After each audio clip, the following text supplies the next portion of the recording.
Hey guys, what's up? James here from Embark, and today we're going to look at asymmetric opportunities. So, what is a asymmetric opportunity? It's simply an opportunity where the risk and the reward is not equal in favour of the reward. So the reward is much greater than the risk, hence asymmetric. The idea is to have as much upside with as little downside as possible. Now, I mentioned this a little bit on the video I did a little while ago based on leverage, so I will link that one here for you if you want to go back and watch that. It's just a little 5-minute video. If you can use a few asymmetric opportunities in your life or in your business, it can be extremely profitable and great for your happiness. So let's take a look at a few examples of an asymmetric opportunity to give you a feel for what they actually are. Now, here's a great list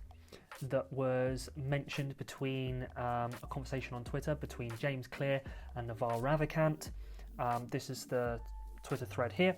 So now we will have a look through those asymmetric opportunities. I'd also suggest that you follow both James Clear and Naval on Twitter because they provide consistent, fantastic content. So go follow them there. So, asymmetric opportunities. Here is the list. Invest in startups. Start a company. Create a book, podcast or video. Create a software product or a info product. Go on many first dates. Go to a cocktail party or a dinner party. Read a Lindy book. Move to a larger city or a big city. Buy Bitcoin and tweet. Now, let's explore some of these. Some of them are self-explanatory as to why they're good asymmetric opportunities, and some might take a little bit of dissecting. Investing in a startup is one of the most obvious examples when it comes to asymmetric opportunities. You may have done some serious fundamental analysis and decided that you think that this company is going to grow in the future.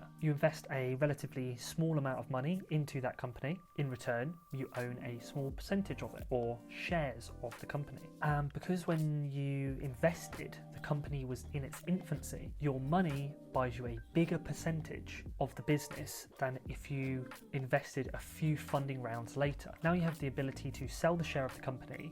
Now the company's value has increased. And the reason this is asymmetric is because you've taken very little risk, i.e. a relatively small investment in terms of cash, and you have the potential to sell for 25, 50, 100 times more than your original investment. Small downside, big upside. Starting a company. This is pretty much the same as investing in a startup. The only difference is you invest your time and potentially some money instead of just your money, but instead you own all of the company and therefore you own all of the upside. Create a book, a podcast, or a video. You spend time and effort making this content. You spend time and effort marketing the content, pushing the content out, using algorithms and hashtags to boost the number of people that stumble across it. The downside is that you spend a little bit of time and effort. The upside is you might write the next New York Times bestseller, or you might make an awesome viral video, or you might be the next Joe Rogan when it comes to podcasts. Move to a big city. This is another easy one to execute if you want to. Effectively, being successful in life is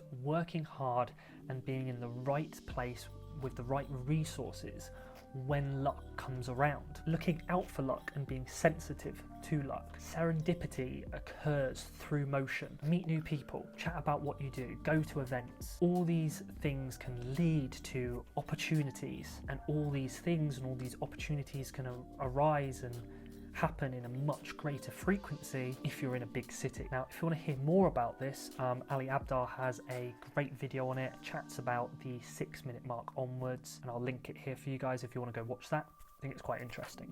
How about reading a Lindy book? This means to read a book that the Lindy effect applies to. The idea stems from Nassim Taleb and states that a book that's been in print for 40 years will be in print for another 40 years. And if it's printed for another 10 years, then it'll be printed for another 50 years.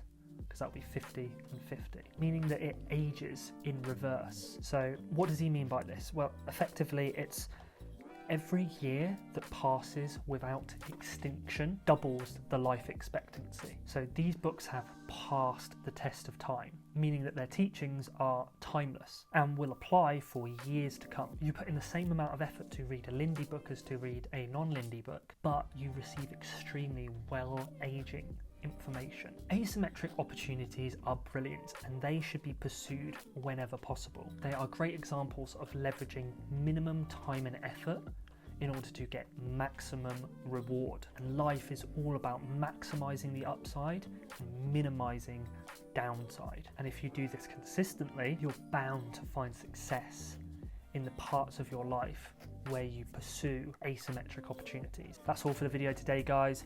I've been James from Embark. We're going to have new videos here every week, and I'll see you in the next one. Ciao.